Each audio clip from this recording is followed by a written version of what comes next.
Hello, bonjour à tous, bienvenue sur le FreakyCast, épisode bonus spécial Noël avec Roland et Gagago.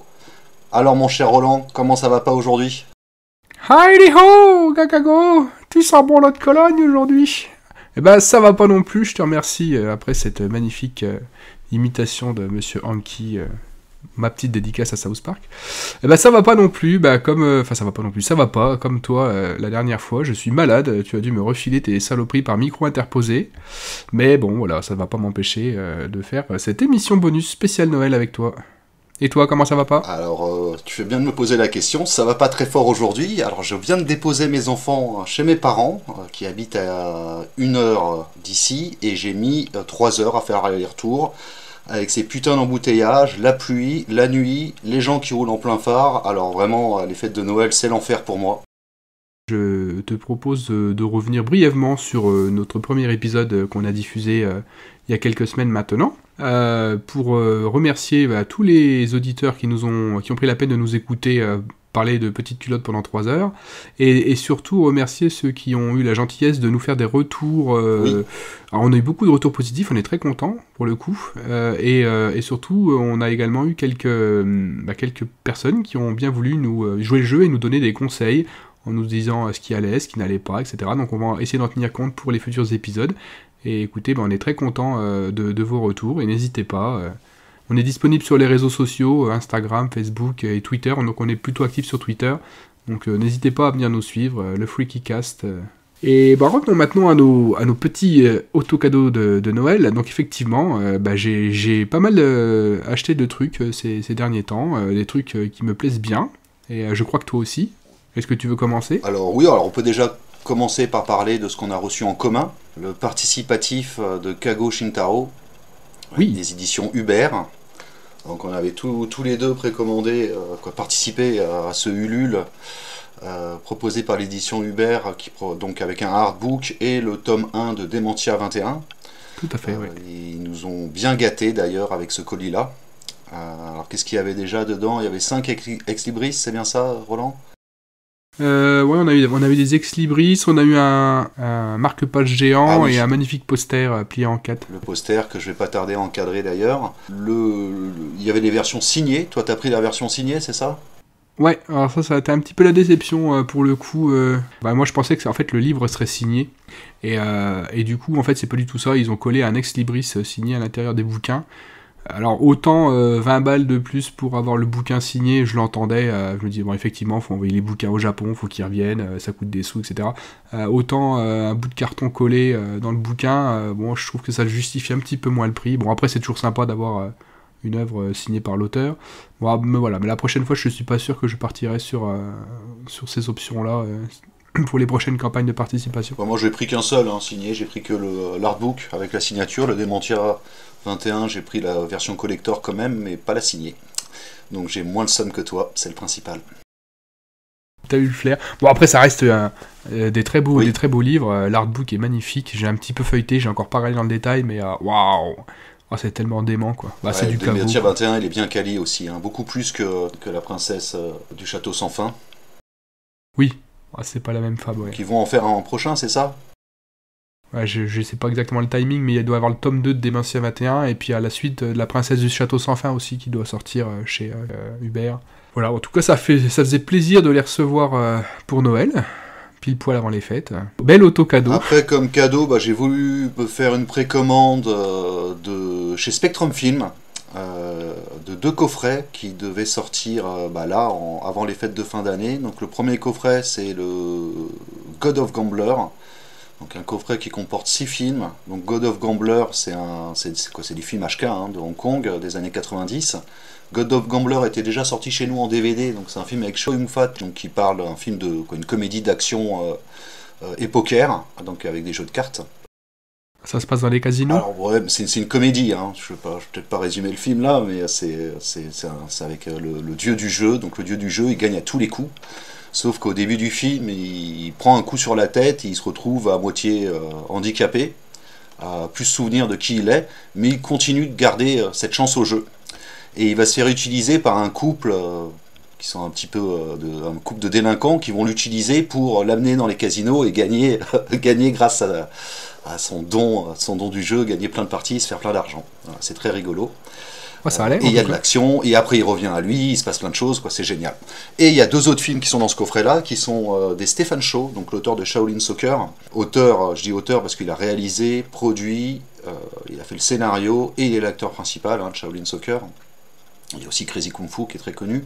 Donc là, les 2 autres films, c'est God of Gambler 2 et God of Gambler 3, Back to Shanghai, où c'est aussi des comédies où les gens jouent aux cartes.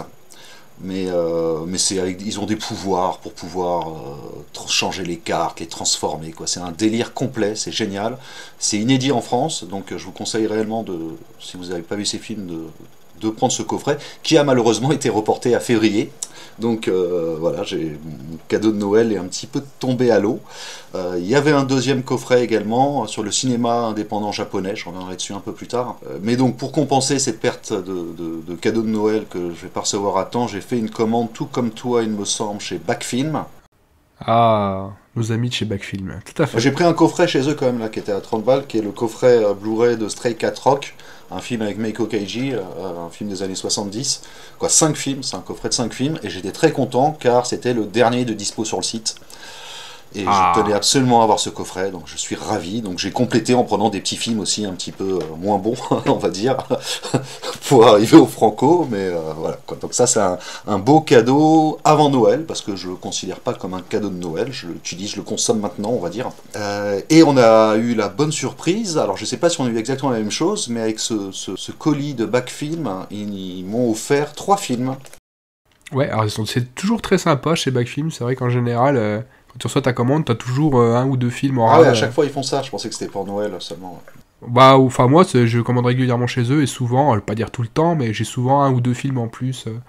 Ouais, et effectivement, on en a discuté et on a eu le même. On nous a envoyé un beau film de Noël dont on aura l'occasion de reparler un tout petit peu plus tard dans l'émission. Enfin beau, je sais pas si c'est le bon mot, mais on va dire heureusement on l'a pas payé, quoi. Donc n'ayant pas reçu le coffret, il me fallait quand même quelque chose à mettre sous le sapin, en plus de la commande Backfilm, bien entendu, parce que je les ai consommés tout de suite. Donc j'ai voulu m'offrir, on va dire, le manga Le Vagabond de Tokyo, qui est chez Lézard Noir, hein, un manga de Takashi Fukutani. Mais en prenant ce bouquin qui devait finir sous le sapin, je suis tombé sur un autre livre qui m'a fait vraiment de l'œil et que j'ai pris aussi également du coup, qui est un beau livre de chez Cornelius qui reprend toutes les couvertures faites par Robert Crumb. Alors est-ce que tu connais un petit peu Robert Crumb ? Oui, enfin, je connais un petit peu. Alors, j'ai malheureusement, moi, pas d'œuvre de Robert Crumb chez moi, mais ouais, il a un trait super particulier et j'ai souvenir d'avoir lurké sur financement participatif, je crois, ou financement participatif, ou en tout cas une réédition de Cornelius. J'ai vu ça sur leur site, j'avais regardé un petit peu les dessins de cet auteur, et ouais, ça a l'air complètement dingo, quoi. Ouais, c'est génial. En fait, tous les premiers, c'est les années 70, hein, c'est le pionnier de la bande dessinée underground américaine. En France, il paraissait chez Actuel, Cornelius, qui réédite un peu toutes ses œuvres, dont ce magnifique livre qui va, lui, finir sous le sapin, que j'ai hâte d'ouvrir. Ah, c'est un beau cadeau de Noël, ça. Tu penseras à remercier la personne qui te l'a offert. Je me remercie à moi-même. Et bien moi je me suis acheté également un dernier cadeau de Noël. Il y a une très belle réédition du film Metropolis en édition Blu-ray avec une magnifique steelbox qui est ressortie récemment. J'ai vu que ça partait très vite. À la revente, ça commençait déjà à avoir des prix indécents, donc j'ai pu récupérer une belle édition de ce film Metropolis, ce film culte de Fritz Lang, et j'ai hâte de regarder ça en version restaurée et de découvrir ce grand classique que je ne connais pas du tout. C'était une reco de notre ami Thunder Geek qui m'avait dit mais il faut absolument que tu achètes ce film, il va y avoir une réédition, donc je te remercie Thunder pour l'info, et je l'ai, ça y est, je ne suis pas passé à côté. Magnifique. Moi je pensais au début quand tu me parlais Metropolis que tu me parlais de l'adaptation de Tezuka. Je l'ai également en DVD, j'ai pas eu l'occasion de la regarder encore, mais bon, voilà, je l'ai. Le jour où on fera une émission sur Tezuka, je me ferai un plaisir de le regarder pour préparer l'émission. Alors juste pour l'anecdote, le Metropolis de Tezuka, il a été fait donc après le film de Fritz Lang. Ah 1927, et oui, en fait, c'est Tezuka qui a vu l'affiche de Metropolis et qui a créé sa BD en s'influençant de l'affiche et non pas du film en lui-même. Ok. Sympa, je ne savais pas. Voilà, pour la petite anecdote. Ok. Je te propose à présent d'évoquer, puisque qui dit Noël dit film de Noël. Je sais qu'a priori, toi, tu n'as pas été très film de Noël pour cette fin d'année. Mais moi, avec mes deux petites, j'ai été, alors pas obligé, mais en tout cas, elles sont très demandeuses de regarder des films sur le thème de Noël. Alors, j'ai pas fait dans les classiques, puisque quitte à regarder des films avec elles, j'ai voulu regarder des trucs que je ne connaissais absolument pas, ou presque. Et donc, je me suis tapé 3-4 films... alors, des plutôt sympas, et puis des un petit peu moins, quoi.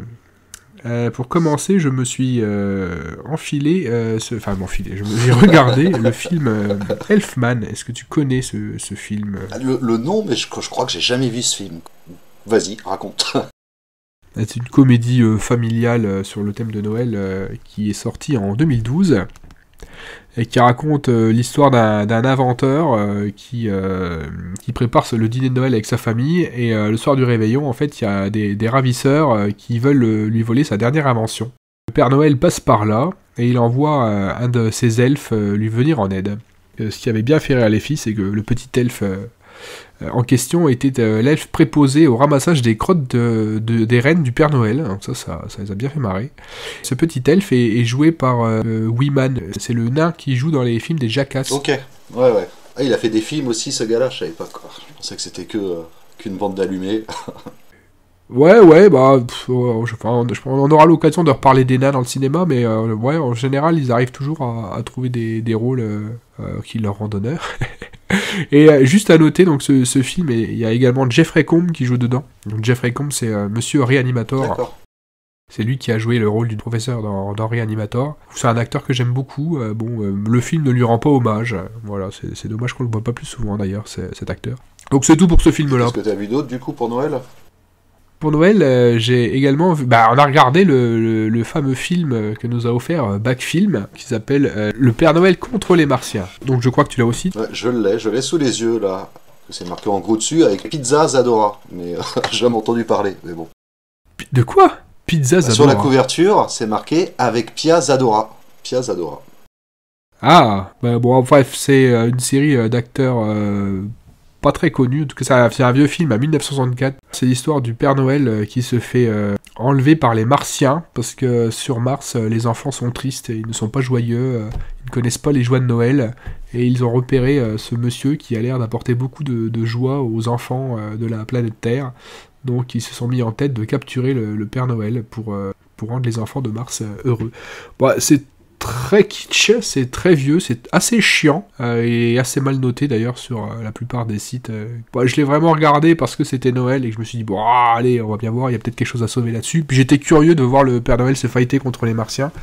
Bon, il se bat pas beaucoup. Je t'invite à ne pas perdre ton temps ou à en faire cadeau sous le sapin à quelqu'un que tu n'aimes pas. Très bonne idée. Tiens Roland, j'ai un cadeau pour toi. J'ai déjà, je passe. Ok, t'as sauvé mon Noël en me prévenant de pas le regarder. C'est parfait. Merci à toi Roland. Oui, et alors moi j'ai une petite anecdote d'ailleurs à te raconter sur mes visionnages alors de Noël / Halloween avec les filles. Parce qu'il m'est arrivé une mésaventure assez... Alors avec le recul rigolote, même si sur le coup je n'en menais pas large. Voilà, les filles étaient très demandeuses de films alors en rapport avec Halloween, mais bon, ça allait bientôt être Noël, donc il fallait que je trouve un film qui fasse un peu le crochet et le compromis entre les deux. J'ai dit, il y a Gremlins. Donc voilà, madame a validé pour qu'on regarde Gremlins avec les enfants. Je dis, bon, c'est toujours un peu risqué, on sait pas trop comment elles vont réagir. Bon alors par chance, la petite s'est endormie très rapidement devant le film, donc elle a pas trop de souvenirs et elle a pas été très loin dans l'histoire. Par contre...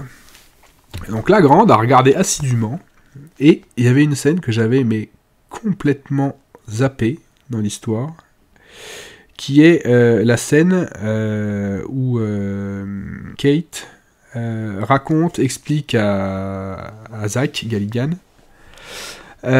pourquoi elle déteste Noël. Est-ce que tu vois de quelle scène je veux parler? Totalement. Scène culte du film, excellente scène. Et donc Kate explique à Billy qu'elle déteste Noël parce que un jour, elle attendait que son père rentre avec sa mère dans la maison et le père n'est jamais revenu. Et Vas-y, je te laisse raconter la suite. Quelque temps plus tard, une odeur étrange sortait de la cheminée. Ils ont fait venir les ramoneurs et on a découvert le cadavre du papa qui était déguisé en Père Noël et était resté coincé dans la cheminée. C'est bien ça? Alors c'est exactement ça, voilà. Donc là, on s'est regardé avec madame, et là, Kate a cette phrase horrible qui me résonne encore dans la tête, où elle dit « Et c'est comme ça que j'ai compris que le Père Noël n'existait pas ». Et là, on s'est regardé, parce que nous, c'est certainement la dernière année, mais elle y croit encore au Père Noël. On s'est dit « La boulette ».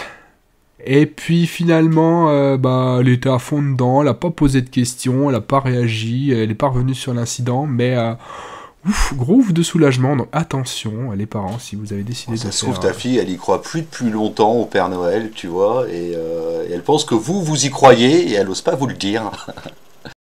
Alors là, on arrive à l'année des grandes questions. Je pense que c'est la dernière année, mais potentiellement, on aurait pu se faire spoiler le truc par Gremlins, quoi. Donc méfiance si vous avez décidé de regarder Gremlins avec vos enfants, s'ils croient encore au Père Noël. D'ailleurs, Roland, il y a je sais pas si tu vois, mais tu as une scène dans Gremlins 2 qui fait référence à cette scène. Est-ce que tu vois laquelle c'est? Oui, alors effectivement, je vois Kate en train d'expliquer quelque chose, un autre traumatisme de son enfance. Voilà, avec la même musique qui commence et tout, et ouais, c'est ça. Mais du coup, la scène de mémoire est complètement tournée en dérision, et je crois qu'il coupe court à l'explication, et il fait style un peu, oui, c'est bon, c'est un peu ça. Ouais, on coupe et la musique, elle quick, et il repart sur autre chose. Ah. Et on a regardé également avec les filles à Disney Christmas Carol, une adaptation du classique de Dickens, tout en dessin animé, notamment avec la voix en VO de Jim Carrey. Et là, pour le coup, c'est plutôt quali, ça, par contre, parce que c'est un film de Zemeckis, une adaptation très fidèle du chant de Noël de Dickens, qui m'a rappelé beaucoup de souvenirs d'ailleurs, parce que moi j'ai poncé le Noël de Mickey, qui était également une adaptation Disney de ce grand classique. Donc là, les filles, elles ont bien aimé, par contre. Ça, c'était vraiment une bonne pioche. Tu l'as pas vu non plus? Ouais, j'ai pas vu non plus celui-là. Oh. Pourtant, je suis un grand fan de Jim Carrey, et toute la famille aussi. Mais bon, ce sera pour Noël prochain. Ouais, bah oui, tout à fait. Bah et toi, du coup, t'as pas regardé de film de Noël, mais alors qu'est-ce que t'as regardé? Alors, non, parce que mes gamins, ils sont tout le temps sur YouTube, ça les intéresse plus. Alors, on a quand même regardé le début de la série de Tim Burton mercredi. Bien aimé le premier épisode, mais après, moi, ça m'a gonflé. Alors, je vais me prendre des tomates, mais je ne suis pas du tout un fan de Tim Burton. Et je trouve que la série se répète un peu, ça se répète un peu par la suite. Le personnage de mercredi, il est très sympa, mais après c'est le même personnage les autres épisodes. Donc j'ai réussi à esquiver la suite, mais je continuerai sûrement avec les enfants. Je continuerai sûrement. Ouais, je suis très curieux de cette série. Moi, c'est vrai que j'avais beaucoup aimé les films de la famille Adams. Ouais, mais c'est bien, c'est très beau. C'est beau, c'est bien joué, le personnage de mercredi est excellent. Mais après, c'est la même chose en fait. Donc l'histoire n'est pas assez prenante pour me captiver. Ça ressemble un peu à du Harry Potter version famille Adams en fait. Ouais, je serais curieux, je vais quand même aller, je te ferai un retour là-dessus, je vais aller checker ça. Et sinon, en film purement de Noël, non, donc comme je te le disais, mes enfants ils sont surtout sur YouTube, donc moi j'ai regardé plein de films, par contre cette semaine, surtout que j'étais en congé, mais pas trop de rapport avec Noël. Alors juste pour te donner un ordre d'idée, j'ai regardé Sex Addict, effectivement, de Frank Henenlotter, donc Bad Biology, en VO, excellent, très bon film de série B. Et c'est le réalisateur de Basket Case, c'est ça? Ouais, c'est le réalisateur de l'excellent Basket Case, effectivement, ouais, tout à fait. Donc Bullet Ballet également, Bullet Ballet de Tsukamoto, donc c'est celui qui a fait Tetsuo. Angel Terminator 2, un film qui est plus dispo chez Spectrum Film, qui est un Girl with Gun, un excellent Girl with Gun, donc les films d'action de Hong Kong du début des années 90. J'ai regardé aussi Emmanuel et les derniers cannibales de Joe D'Amato, ça j'ai regardé hier soir, et c'est excellent aussi. Ah ça, je plus sois. Et enfin, alors si ça j'ai regardé avec les enfants, je vous rassure tout de suite, tous ces films je les ai pas regardés avec les gosses. Mais ce dernier, un film avec Michel Serrault, qui a été primé avec un César, du meilleur rôle, La Cage aux folles. Est-ce que tu connais La Cage aux folles? Ah bah oui, bien sûr, hein, je connais La Cage aux Folles. Je suis pas sûr qu'aujourd'hui on ferait encore un film comme ça, mais... Ah, mais ça passe bien encore, et l'humour est toujours bon, je reco. Ah oui, d'accord. Bah alors tu dis que tous tes films n'ont pas de rapport avec Noël. Je note quand même que tu as regardé Sex Addict, et est-ce qu'il n'était pas question un petit peu de mettre le petit Jésus dans la crèche?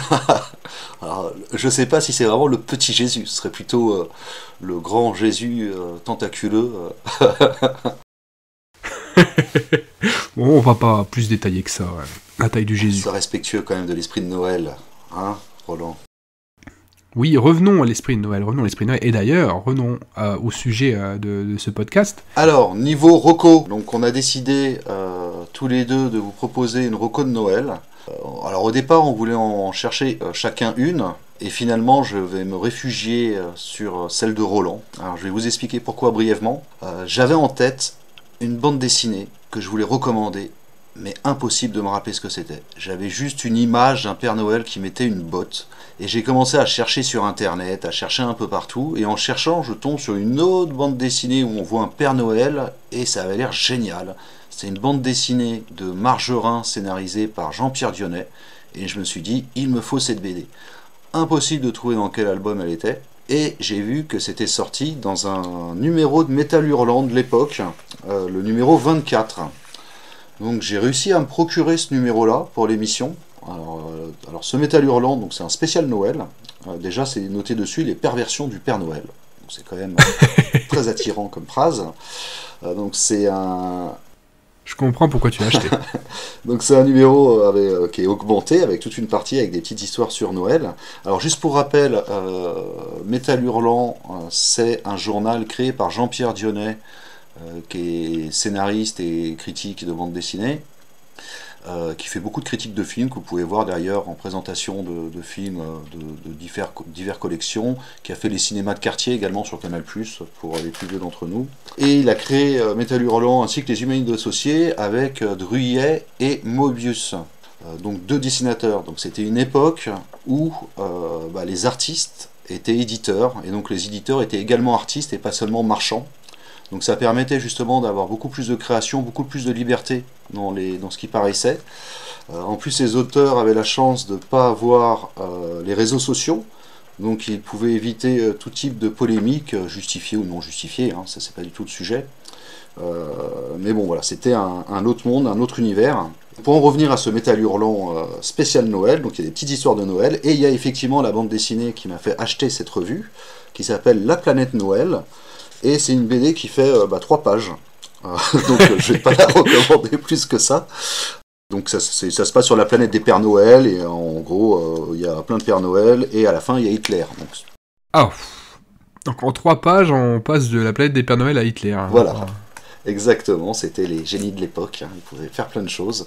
Donc j'ai mis de côté cette reco, mais à savoir quand même, je me suis rappelé aujourd'hui quelle était la BD de départ qui avait ce Père Noël qui enlevait sa botte, et j'ai retrouvé cette bande dessinée, et il se trouve que cette bande dessinée fait 4 pages.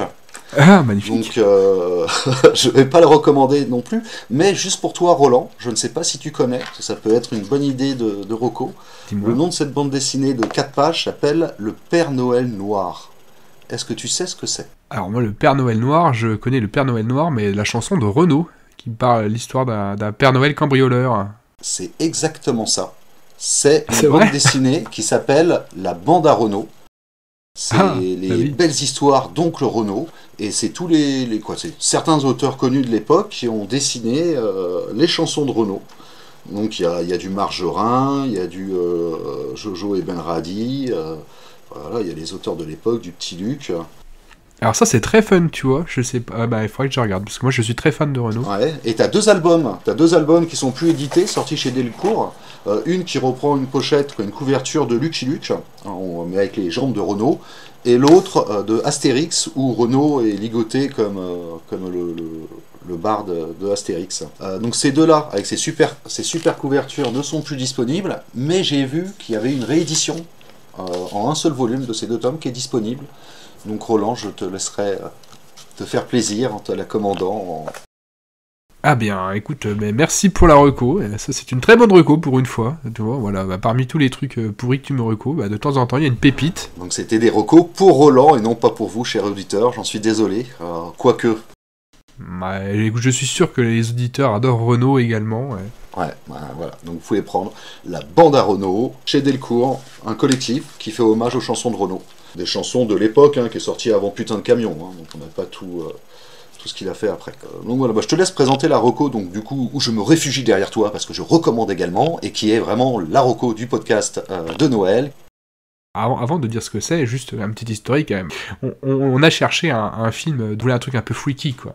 Bon finalement pas du tout. Mais je dis il y a tellement de misère dans ce monde, on a perdu la Coupe du Monde, tout ça. Il nous faut un peu de chaleur humaine. Donc alors je t'ai proposé un Disney. Tu m'as fait les gros yeux, enfin ouais super original quoi. Eh bien j'ai trouvé un film qui a maintenant une trentaine d'années et que je ne connaissais pas, que je n'ai pas vu, que j'ai acheté pour l'occasion justement.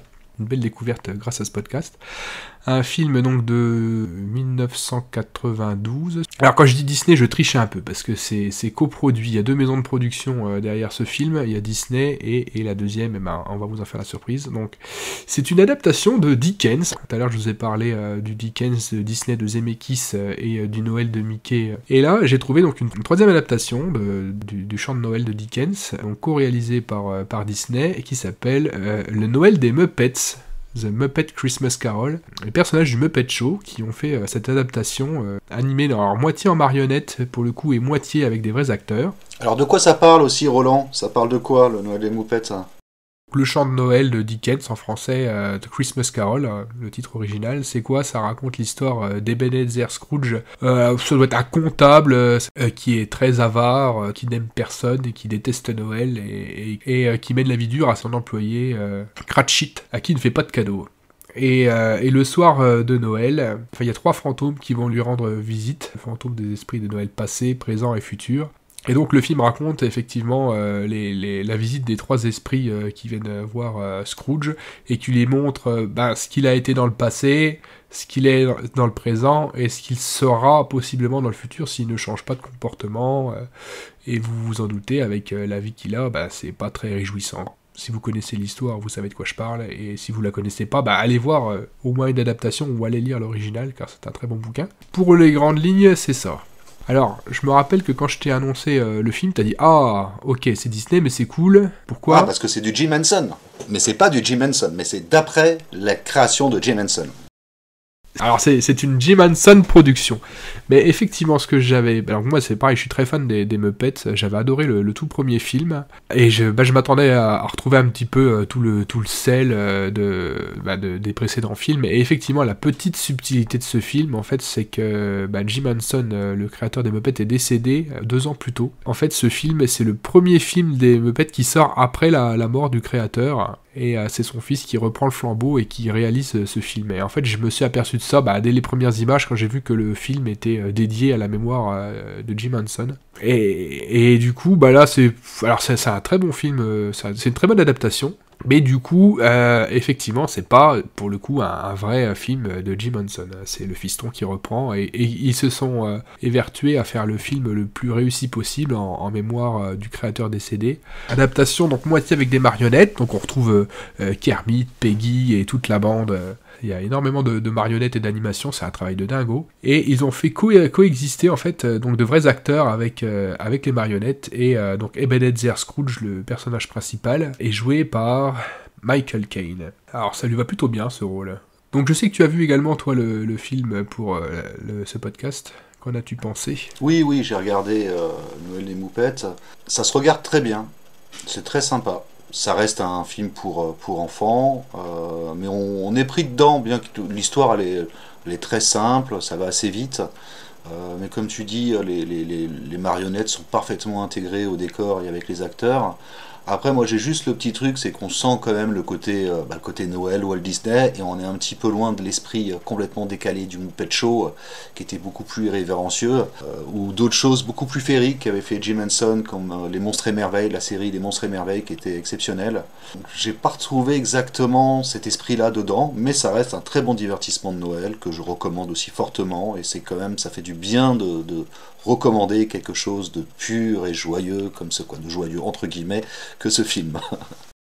Il y a une chose à noter sur ce film, il y a quelque chose qui a été fait dans ce film et qui n'est pas fait dans les autres adaptations. Ils ont eu la bonne idée en fait d'inclure un personnage qui joue le rôle de Dickens. Donc en fait on a Gonzo, le Muppet, qui joue le rôle de Dickens, c'est un peu comme un narrateur omniscient qui commente. Ah oui, Et ce que disait le réalisateur, Brian, de ce fait, c'est presque l'adaptation la plus fidèle dans le texte à Dickens, parce qu'ils ont pu reprendre vraiment des parties écrites qu'ils ont fait réciter à Gonzo comme si c'était Dickens qui parlait. Et c'est vrai que ça n'aurait pas du tout marché sur un film classique avec un acteur, on se demanderait ce qu'il venait foutre là, etc. Mais le fait que ce soit une marionnette, ça passe plutôt bien, et ça rajoute pas mal de comique au film, notamment sur les scènes un petit peu sombres, où on voit justement ce que tu disais, que c'est vraiment fait pour les enfants. Ils ont pas cherché à ce que ce soit trop noir, et vraiment sur les scènes où il y a les fantômes, tout ça, justement il y a Dickens, le personnage de Dickens qui intervient pour rajouter un petit peu de gag et un petit peu de trucs un petit peu sympas dans les scènes pour que ce soit un peu moins glauque, parce que c'est vrai qu'il y a 2-3 scènes où ça peut potentiellement repousser un petit peu les enfants. Ouais, c'est tellement bien fait quand même quand tu vois Kermit qui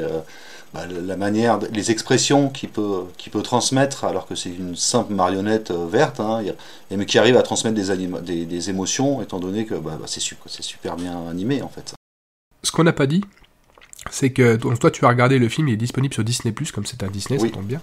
Moi je n'ai pas Disney+, donc je me suis trouvé une version DVD hollandaise, mais avec une piste française et anglaise. Et en attendant, tout à l'heure, j'ai regardé le film avec les commentaires du réalisateur, ce que tu ne peux pas faire sur Disney+, Tché, vive le DVD. Et j'ai appris des choses assez sympas, en fait. Il expliquait justement par rapport à ce que tu disais sur l'émotion que font passer les marionnettes, qu'il y a une scène un petit peu triste où il y a un personnage qui meurt par rapport à ce que raconte le fantôme des Noëls futurs, et le réalisateur disait, Brian, que lors de la première projection publique à laquelle il a assisté, il voyait que moitié des personnes pleuraient dans le cinéma à la diffusion de cette scène, mais des adultes, et il était très surpris de voir comment il avait réussi à retranscrire l'émotion réelle avec juste des petites marionnettes qui ont l'air tristes, et puis un petit peu de musique d'ambiance, et puis tout le décor qui allait bien avec, très sombre, etc. Une chose aussi rigolote qu'il racontait dans les commentaires, à la fin de l'épisode, je sais pas si tu te rappelles, on a Michael Caine qui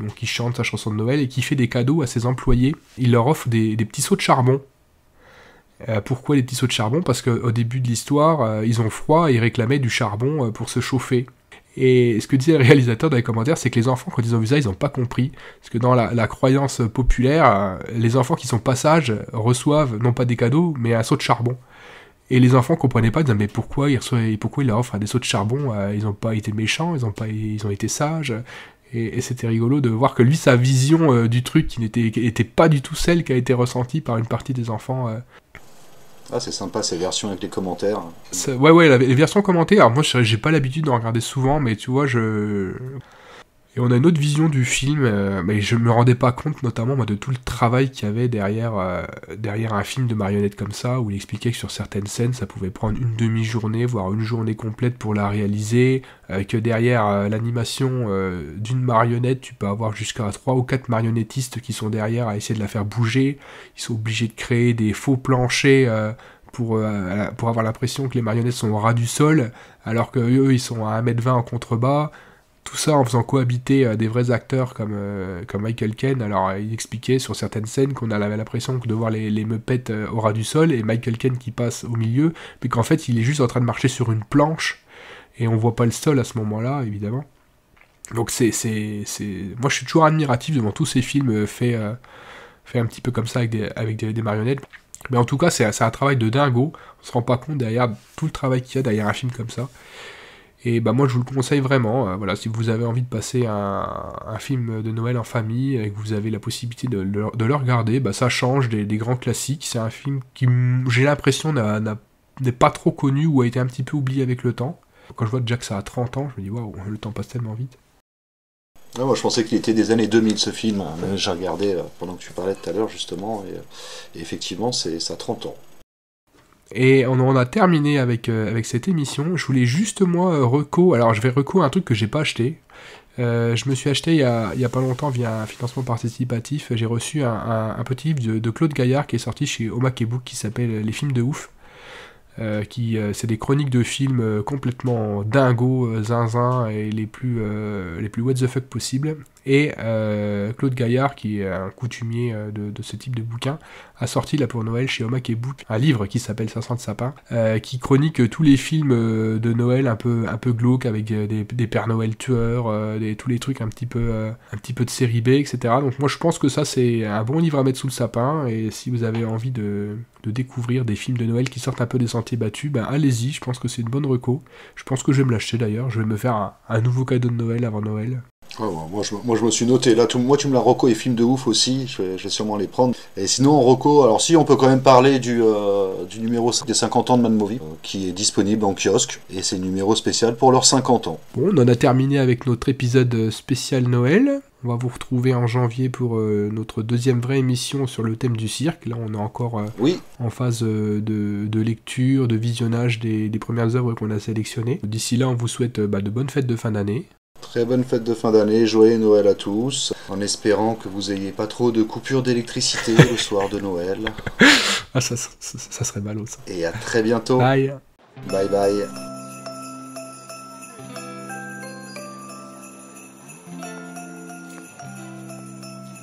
Gagago, est-ce que tu connais la blague de Noël? Ah non. Et pourtant, c'est une histoire de dinde. T'es trop con, Roland.